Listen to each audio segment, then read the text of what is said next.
The U.S. citizen father-husband passed away in his sleep. The wife was in Mexico waiting to get the green card, but couldn't because now the husband passed away. The marriage is bona fide. It's such a sad story. They could not get a B1, B2 visa to come into the country for the funeral. She went to the border and begged for a humanitarian parole to come into the country. Please let me in so we can go to the funeral. The officers denied them. What do? Let me walk you through everything we did to get her the humanitarian parole, even though it was already denied.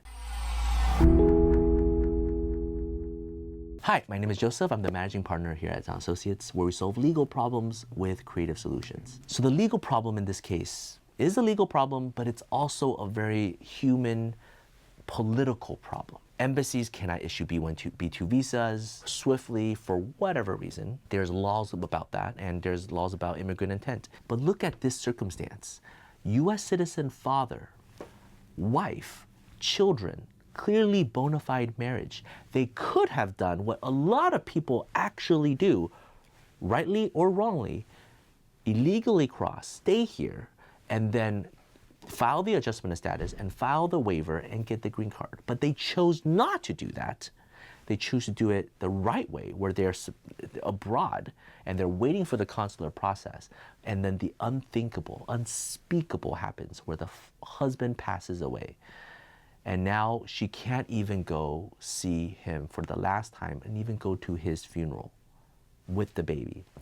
She goes to the border and begs. I mean, just imagine that, right? She's there begging, and the officers deny her. She was contacting everyone who can possibly help her, eventually found us. And what we did is when we went back down and we checked with the officer. Look, there was a situation, there's this wife, this is a situation, can we understand why her case was denied? We do this a lot, and from the officer's perspective, they can't just let anybody in without a visa. I think the system will be completely broken.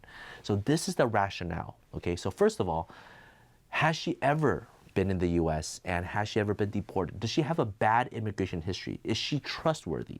So that's the first thing we want to double check, everything. So after the officer checked everything, her case was clean. She has a clean case. She's a legitimate professional, and she never overstayed, and it was clean. But she didn't have a visa because it took so long. So now the officers have to think, well, how can I believe if I let you in, you will truly return?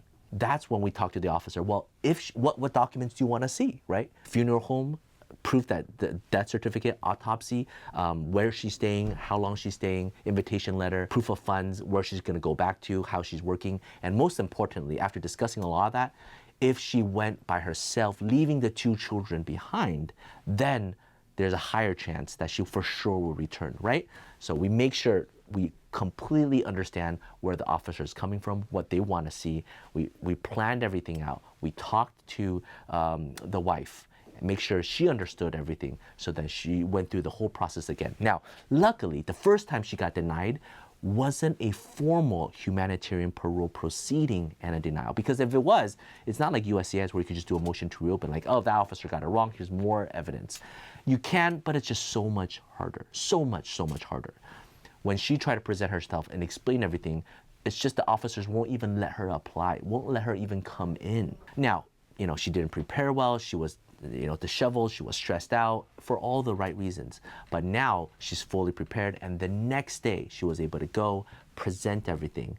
And the officer says, okay, got it, let you in, allowed in for 2 weeks, go through the funeral, and then leave. And that's the thing about borders, right? Custom borders, they have so much authority to be able to parole different people in to do certain things. They have to care about the United States government and the safety of the government. But if everything else checks out, right, so many people could have done things illegally. And that's where your history matters so much, right? If she had a bad tourist visa entry a few years ago, or even 5 years ago, if there's something that officers didn't like, you smuggled something in, or you did something incorrectly, maybe you got away with it in the past, but it's on your record. And in the future, if they see it and there's a time when they need to exercise their discretion, It's not good. And so your record, your integrity matters so much. If there is a clear documentation to prove that you will return, that you have a clean record, the officer checks your background and it's fine, you don't seem to be a national security threat, and the circumstance happened beyond your control, right? So in this case, if you knew the person was dying and then they died, well, you could have planned for it. The person died in their sleep. Couldn't have known why, could have been a heart attack. Autopsy is still going on, and that takes forever in the United States, but the funeral is happening, and so she needed to come in. Everything was able to check out. We're very happy she was able to get in. This case is one of those situations where, like, politics, life could have all failed you. You were trying to do things the right way, but it just didn't work. But once you understand the system a little bit better, once you understand where the officers are coming from, and you had time to really think through how to explain your circumstance and how to prepare your documents, everything mattered, and she was able to come in. So we're so happy for her. If you have any questions about humanitarian parole, if your case is very sympathetic and real, feel free to reach out to us. We'll love to talk to you. Take care. Bye-bye.